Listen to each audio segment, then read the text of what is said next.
Hello students, today we are going to see the cells of a acquired immune system here. As you know that we have completed the innate immunity and that is the acquired immunity. So in the innate immunity we have seen the barriers that may be the barriers like the external barriers and the internal barriers which is going to be inherited from the parent to the child throughout the life here. Whereas acquired immunity, we have seen such a immunity which is present, so which is responsible to produce the that is a special type of a cells and the antibodies is here. So that is the acquired immunity. In that we have seen the active immunity and the passive immunity here. So where they are responsible to defend the microorganisms here, so which they may enter into our body and cause a diseases here.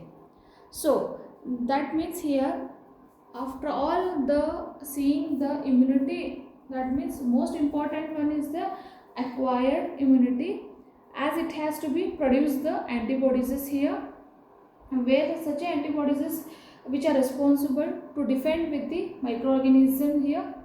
Along with the body structures are also responsible. They also play an very important role, that is the innate immunity or the non-specific immunity here. Okay, so but these antibodies, when they are going to produce, so which are the structures responsible to help in the production of antibodies, that we are going to see in the today's lecture in the heading named as a cells of a acquired immune system here. So those cells are the first type are the that is the lymphocyte, and the second is called as the antigen representing cells here. Antigen representing cells here. Lymphocyte आहे आणि plus antigen representing cells आहे. ठीक आहे, पहिल्यांदा आम्ही लिम्फोसाइटचं बघूयात की important आहे. मीनवाईल तुम्हाला मी कधी पण लेक्चर असं घेत असताना की हे लिम्फोसाइटचं वगैरे मी आमचंच कन्सेप्ट जे आहे थोडंफार ह्या वर्ड थ्रू जे आहेत दे are responsible in the production of antibodies असं जे काही आम्ही कन्सेप्ट जे आहे की ते एवढंच क्लिअर झालेलं की आता सध्या ते क्लिअर जे होणार की काय असतं ॲक्च्युली लिम्फोसाइट्स. ठीक आहे, lymphocytes nothing but a type of WBC. Definitely circulation टॉपिकमध्ये आम्ही ग्रॅन्युलोसाइट्स आणि अग्रॅन्युलोसाइट्स बघत असताना त्यावेळेस आम्ही लिम्फोसाइट्स आणि मोनोसाइट्स म्हणले होते. लिम्फोसाइट आणि मोनोसाइट्स असे म्हणले होते. Lymphocytes they help in the production of antibodies against that is the pathogens or the microorganisms here. मग त्यावेळेस आता मी म्हणू शकते ना की काय lymphocytes are the type of WBC sir. They are the main cell of the immune system. Definitely immune सिस्टमचं मेन सेल तर सिस्टम आहे किंवा ऑर्गन आहे किंवा त्या टिश्यू आहे किंवा सेल आहे. आता त्या इम्युन सिस्टमचं सेल कोण आहे? लिम्फोसाइट्स आहे. ओके, मग आता त्याच्यामध्ये ह्या लिम्फोसाइटचे दोन प्रकारचे सेल्स आहेत. Two type of cells called as a T cells and the B cells आहे. की काय म्हणत त्यांना T लिम्फोसाइट तरी म्हणा किंवा B लिम्फोसाइट तरी म्हणा किंवा डायरेक्टली T सेल आणि B सेल म्हणायचं की both the cells are develop. Okay, so where they are की आता हे जे सेल्स आहे की बॉडीमध्ये कुठं आहे. ठीक आहे, मोस्ट इम्पॉर्टंट आहे की वेर दे आर प्रेझेंट. किंवा आम्ही डायरेक्टली असं म्हणू शकतो की कसं सर्क्युलेटरी सिस्टम आहे, कसं किडनी सिस्टम आहे, तसंच हे जे इम्युन सिस्टम जे आहे कुठं असतात. मग इम्युन सिस्टम आहे म्हणतात त्याच्यामध्ये डेफिनेटली सेल्स असायलाच पाहिजे की प्रत्येक जे स्ट्रक्चरमध्ये आम्ही त्या पर्टिक्युलर सेल्स बघितलेलं आहे. तर आता इथे जे आहे इम्युन सिस्टमचं सेल कोण आहे? लिम्फोसाइट्स आहे. ठीक आहे, मग इम्युन सिस्टम तरी आहे बॉडीमध्ये. ठीक आहे, पण कसं डेव्हलप झालं आहे? So it has been developed from the stem cells. Okay, कुठून डेव्हलप झालं? स्टेम सेलपासून डेव्हलप झालं. And that are present in the liver yolk sac of the foetus. फिटसमध्ये कुठे असणार आहे? फिटसमध्ये लिव्हर आणि योक सॅकमध्ये स्टेम सेल्स जे प्रेझेंट आहे. So those responsible to the production of lymphocytes. म्हणजे लिम्फोसाइट आहे तो लिम्फोसाइट जे आहे ह्या स्टेम सेलपासून जे आहे प्रोडक्शन झालेलं आहे. ठीक आहे, आता हे स्टेम सेल्स कुठं आहे? तर लिव्हर आणि योक सॅकमध्ये प्रेझेंट आहे. आणि even in the bone marrow during the adult life. ठीक आहे, आता फिटसमध्ये असताना पण ब्लड पण एवढंच इम्पॉर्टंट आहे त्या फिटसला. ठीक आहे, मग आता त्या फिटसमधलं ब्लड कुठून येणार आहे? So they are responsible to develop through the stem cells which are present in the liver and that is the yolk sac. एक लक्षात ठेवायचं, नीडसाठी इम्पॉर्टंट आहे. ठीक आहे, मग अडल्टमध्ये कुठून आहे? डेफिनेटली तुम्हाला सगळ्यांना माहिती आहे बोन मॅरोपासून. ठीक आहे. तर आम्ही जे काही बोन्स कन्सेप्ट स्टडी केलं होतं त्यावेळेस मी तुम्हाला टाईप ऑफ मॅरोज सांगितले होतं. ठीक आहे. त्यावेळेस जे आहे त्या कन्सेप्टमध्ये आम्ही बोन मॅरोचं कन्सेप्ट जे आहे क्लिअर केलेले आहे. ठीक आहे. वाटलं तर तुम्हाला की बोन मॅरोमध्ये तिथं जाऊन की तो ॲनिमल टिश्यूमध्ये जाऊन काय करायचं, व्यवस्थित जे आहे कन्सेप्ट जे आहे तो पुन्हा एकदा रीड करून बघायचं, तो क्लिअर होऊन जातात. ठीक आहे. तर आता हे bone marrow during the adult लाईफमध्ये कन्वर्ट होणार.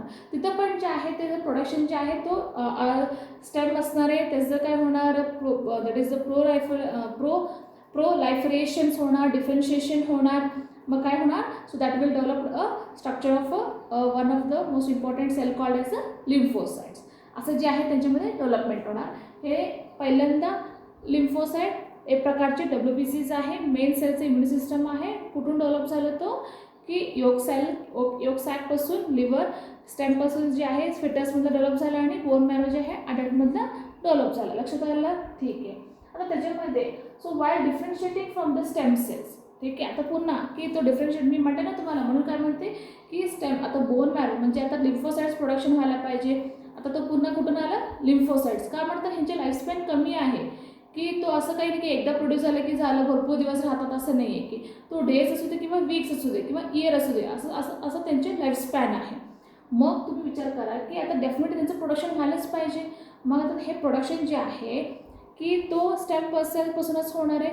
मग स्टेम सेलपासून तो काय झाला, डेव्हलप झाला, डिफरन्शिएट झाला. त्यावेळेस काय झालं, सम इमॅच्युअर लिम्फोसाइट्समध्ये मी आता काय झालं की तो मॅच्युअर नाही आहे की तो they will bring the action here.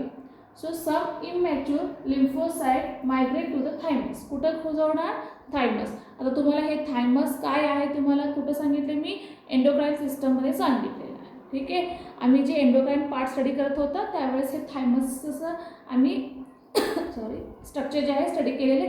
तुम्हाला डिफिकल्ट किंवा अवघड होत असेल तर पुन्हा थायमसमध्ये तरी जावा, त्याचं रिवाईज करा, मग परत इकडे येऊन काय करा, कॉन्सन्ट्रेट करा. ठीक आहे. थायमसचं कन्सेप्ट आहे. मग इमॅच्युअर काय म्हणते मी, why differentiating from the stem cell some immature म्हणजे डिफरन्शिएट होणार ना. आता की कसं होणार की आता हे स्टेम सेल आहे, पुन्हा काय होणार, एक सेल होणार, दुसरं काय होणार, सेल होणार, असं काय डिफरन्शिएशन होणार.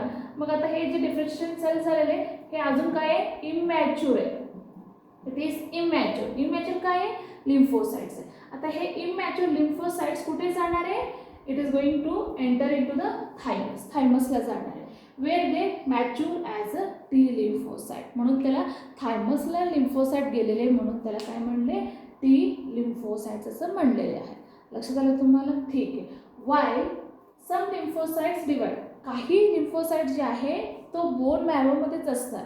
आता तुम्ही सांगा मला की अडल्ट्समध्ये आता लिम्फोसाइट्स पाहिजे, का बरं, अँटीबॉडीज प्रोडक्शन व्हायला पाहिजे. आता जे आहे तो इन्फेक्शन होणार. इन्फेक्शनसाठी आपल्याला तो पॅथोजनचं इन्फेक्शन झालं, मायक्रोऑर्गॅनिझमचं इन्फेक्शन झालं बॉडीमध्ये, त्यावेळेस अँटीबॉडीज प्रोडक्शन व्हायला पाहिजे. मग अँटीबॉडीज प्रोडक्शन होण्यासाठी आपल्याला काय पाहिजे होतं, लिम्फोसाइट्सची गरज आहे.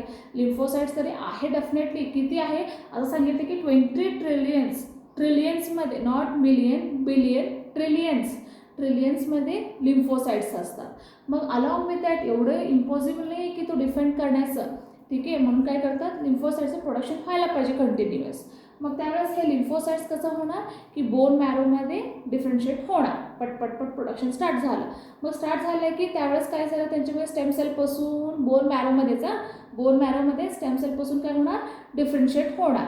मग डिफरन्शिएट होणार की ते मॅच्युअर झाले का, नाही आहे. काय झालं, तो काही इमॅच्युअर जे आहे कुठे गेले, थायमसला गेले आणि मॅच्युअर झाले म्हणून तो काय झालं, टी लिम्फोसाइट म्हणलं. म्हणून त्याचं नाव काय म्हणलं मी, टी सेल्स असं म्हणलेलं आहे. आणि काही जे आहे तो तिथंच राहणार. काही इमॅच्युअर सेल्स बोनमध्येच राहणार, बोन मॅरोमध्येच राहणार आणि तिथंच काय होणार, मॅच्युअर होणार आणि त्यांना आम्ही काय म्हणणार त्यावेळेस, बी लिम्फोसाइट्स म्हणणार. ठीक आहे. बोन मॅरोमध्येच त्या सेल मॅच्युअर झालेले म्हणून त्याला बी लिम्फोसाइट्स असं म्हणलेले आहे. तो लिम्फोसाइट थायमसला गेलं म्हणून त्याला काय म्हणायचं, टी लिम्फोसाइट असं म्हणायचं. लक्षात आलं तुम्हाला. हे दोन्ही प्रकारचे सेल्स आहे, इम्पॉर्टंट आहे, टी लिम्फोसाइट्स आणि बी लिम्फोसाइट्स. आता लक्षात आलं की लिम्फोसाइट्स म्हणजे काय आहे, where it has been developed and how they are converted into the two type of cells called as a T lymphocytes and the B lymphocytes here. Important आहे. ठीक आहे. मग आता तो कन्सेप्ट झाला.